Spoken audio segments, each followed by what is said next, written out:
கோயில்ல பிரசாதம் வாங்குற கூட தான்டா பார்த்துருக்கேன். ஆனா சொந்தமா காசு போட்டு பிச்சைக்காரன் மாரி போயி கியூல நின்னு அதுலயும் அடிச்சுட்டு சாவுறீங்களாடா சோத்துக்கு செத்தவங்கலாமே. ரூ. 800 இருந்தா வீட்லயே அழகா சோத்த கிண்டி சாப்ட்டுட்டு, நிம்மதியா குடும்பத்தோட ஒரு படத்த பார்த்துட்டு தூங்குறத விட்டுட்டு, யார்றா நீங்கலாம்?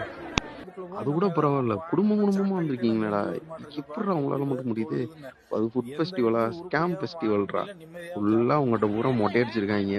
ரூ. 1 கூட விடாம. இது எதுக்கு எதுக்கு இந்த மாரி மானங்கெட்ட ஒரு பொழப்பு? அ அழகா வீட்லயே வந்து ஆக்கி தின்னுட்டு சும்மா இருக்க முடியாம, இங்க பாரு சண்டைலாம் போட்டுக்கிருக்கீங்களேடா!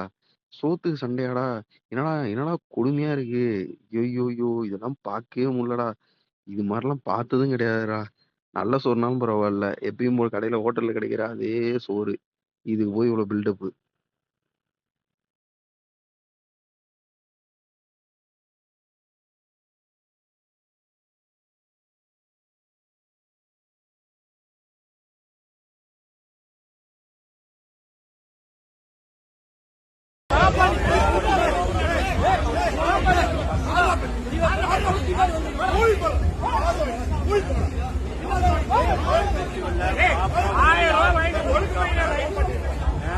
அளவுக்கு இருக்குது. ப்ராப்பரா எல்லா மக்களும் வந்து இங்க வெயிட் பண்ணிட்டு இருக்கிறாங்க. ப்ராப்பரா ரெஸ்பான்ஸ் கேட்டாலுமே எதுவுமே இல்லைன்னு கேட்டாங்க.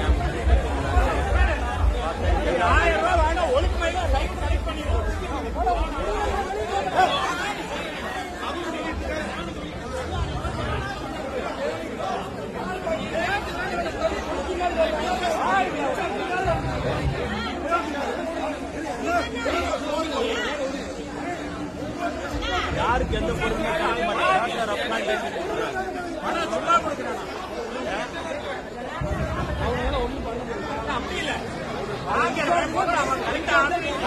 ஏன்னா எல்லாம் டிக்கெட் புக் பண்ணி தான் விடுறாங்க. யாருக்கு எந்த ஃபுட்டு கிடைக்கிறது இல்லை.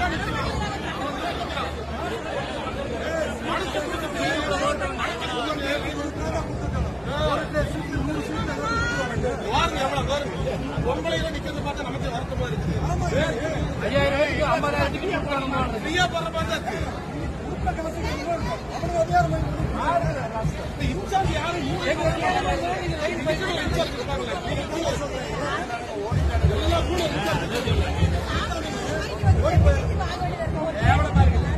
ஓட்டுல 4 பேர் வந்தா கம்முனு அங்க 5000 ரூபாய் ஓட்டுல நல்ல ஓட்டுல நல்ல இதில விட நல்ல கார் ஓட்டுல வாங்கி இருக்கலாம்.